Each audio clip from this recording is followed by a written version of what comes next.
Guys, today I have a book called Just a Dream, and the story and pictures are by Chris Van Allsburg. He also wrote The Polar Express and Tuesday, and I'm trying to think what else you might be familiar with from him, but he's a famous author and illustrator, and this is called Just a Dream. As usual, Walter stopped at the bakery on his way home from school. He bought one large jelly-filled donut. He took the pastry from its bag, eating quickly as he walked along. He licked the red jelly from his fingers. He crumpled up the empty bag and threw it at the fire hydrant. At home, Walter saw Rose, a little girl next door, watering a tree that had just been planted.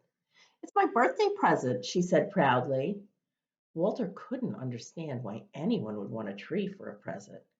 His own birthday was just a few days away. "I'm not getting some dumb tree," he told Rose.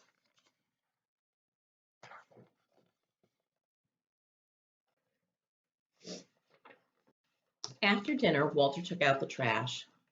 Three cans stood next to the garage. One was for bottles, one was for cans, and one was for everything else. As usual, Walter dumped everything into one can. He was too busy to sort through the garbage, especially when there was something good on television. The show that Walter was so eager to watch was about a boy who lived in the future. The boy flew around in a tiny airplane that he parked on the roof of his house. He had a robot and a small machine that could make any kind of food with the touch of a button. Sounds like a good show.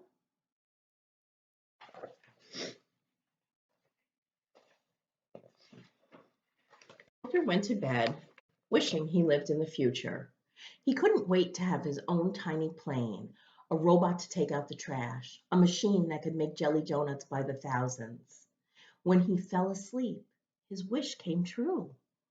That night, Walter's bed traveled to the future. Let's see what Walter's future holds. Look at this picture. Look really carefully. What are you thinking? There's Walter's bed. You see rooftop, but not the whole house. A lot of smokestacks. Walter woke up in the middle of a huge dump. A bulldozer was pushing a heap of bulging trash bags toward him. "Stop!" he yelled. The man driving the bulldozer put his machine in neutral. "Oh, sorry," he said. "I didn't see you." Walter looked at the distant mountains of trash and saw half-buried houses. "Do people live here?" he asked. "Not anymore," answered the man. A few feet from the bed was a rusty old street sign that read Floral Avenue. "Oh no," gasped Walter. He lived on Floral Avenue. The driver revved up his bulldozer. "Well," he shouted, "back to work." Walter pulled the covers over his head. "This can't be the future," he thought. "I'm sure it's just a dream." He went back to sleep, but not for long.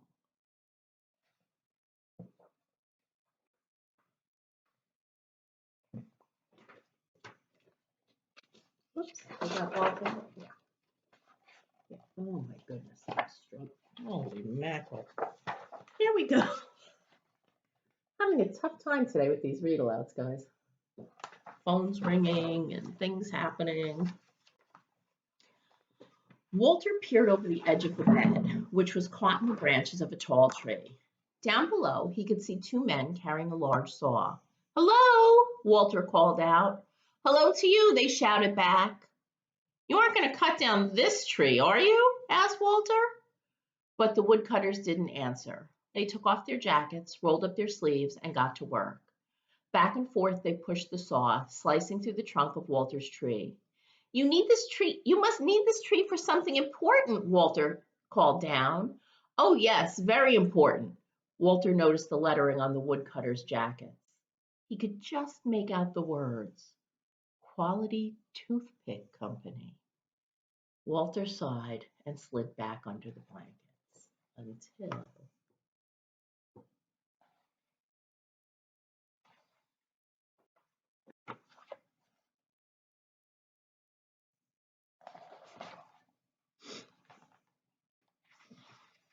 Walter couldn't stop coughing. His bed was balanced on the rim of a giant smokestack. The air was filled with smoke that burned his throat and made his eyes itch. All around him, dozens of smokestacks belched thick clouds of hot, foul smoke. The workman climbed one of the stacks. "What's this place?" Walter called out. "It's the Maximum Strength Medicine Factory," the man answered. "Gosh," said Walter, looking at all the smoke. "What kind of medicine do they make here?" "Wonderful medicine," the worker replied, "for burning throats and itchy eyes." Walter started coughing again. "I can get you some," the man offered. "No, thanks," said Walter. He buried his head in the pillow, and when his coughing stopped, he fell asleep. But then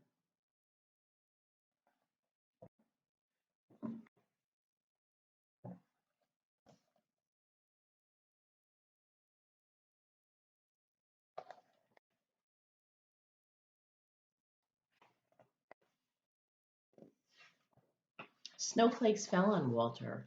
He was high in the mountains. A group of people wearing snowshoes and long fur coats hiked past his bed. "Where are you going?" Walter asked. "To the hotel," one of them replied. Walter turned around and saw an enormous building. A sign on it read Hotel Everest. "Is that the hotel?" asked Walter. "On top of Mount Everest?" "Yes," said one of the hikers. "Isn't it beautiful?" "Well," Walter began, but the group didn't wait for his answer. They waved goodbye and marched away. Walter stared at the flashing yellow sign, then crawled back beneath his sheets. But there was more to see.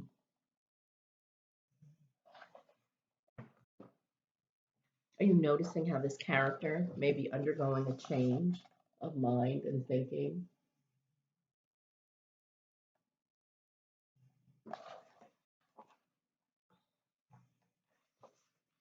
Walter's hand was wet and cold.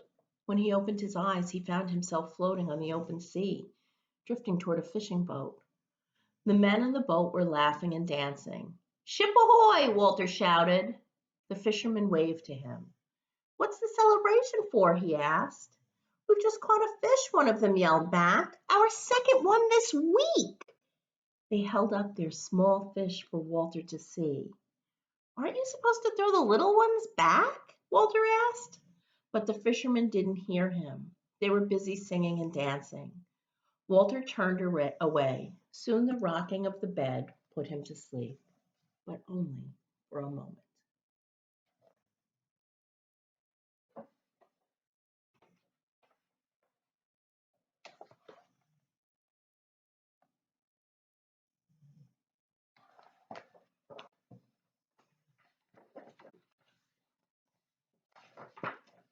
A loud shrieking horn nearly lifted Walter off his mattress. He jumped up. There were cars and trucks all around him, horns honking loudly, creeping along inch by inch. Every driver had a car phone in one hand and a big cup of coffee in the other. When the traffic stopped completely, the honking grew even louder. Walter could not get back to sleep. Hours passed, and he wondered if he'd be stuck on this highway forever. He pulled his pillow tightly around his head. This can't be the future, he thought. Where are the tiny airplanes, the robots? The honking continued into the night until finally, one by one, the cars became quiet as their drivers and Walter went to sleep. But his bed traveled on.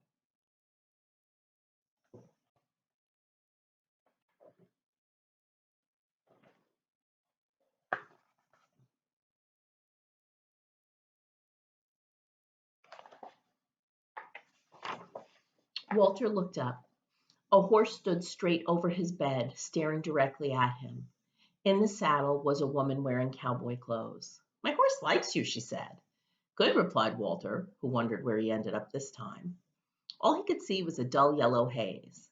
"Son," the woman told him, spreading her arms in front of her, "this is the mighty Grand Canyon." Walter gazed into the foggy distance.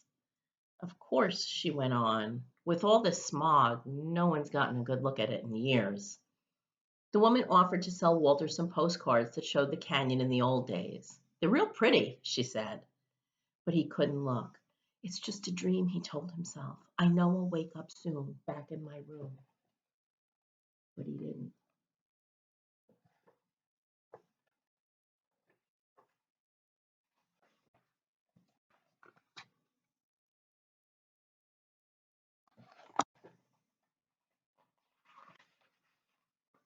Walter looked out from under his sheets.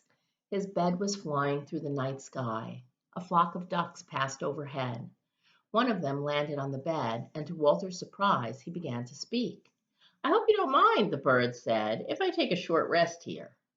The ducks had been flying for days, looking for a pond where they had always stopped to eat. "I'm sure it's down there somewhere," Walter said, though he suspected something awful might have happened. After a while, the duck waddled to the edge of the bed, took a deep breath, and flew off. "Good luck," Walter called to him. Then he pulled the blanket over his head. "It's just a dream," he whispered, and wondered if it would ever end. Then finally,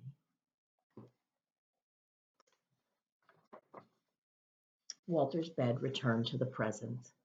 He was safe in his room again, but felt terrible. The future he'd seen was not what he expected. Robots and little airplanes didn't seem very important now. He looked out his window at the trees and lawns in the early morning light, then jumped right out of bed. He ran outside and down the block, still in his pajamas. He found the empty jelly donut bag he'd thrown at the fire hydrant the day before. Then Walter went back home and before the sun came up, sorted all the trash by the garage.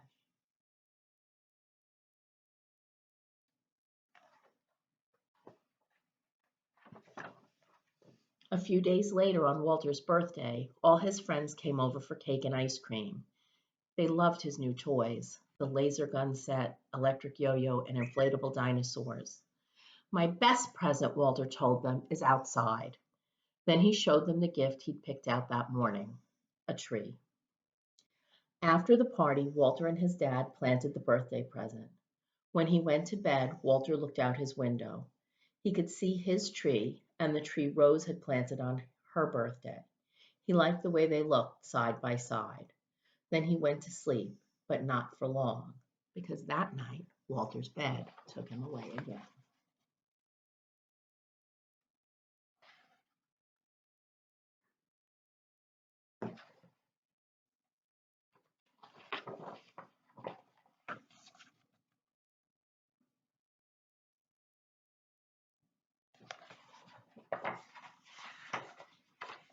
When Walter woke up, his bed was standing in the shade of two tall trees.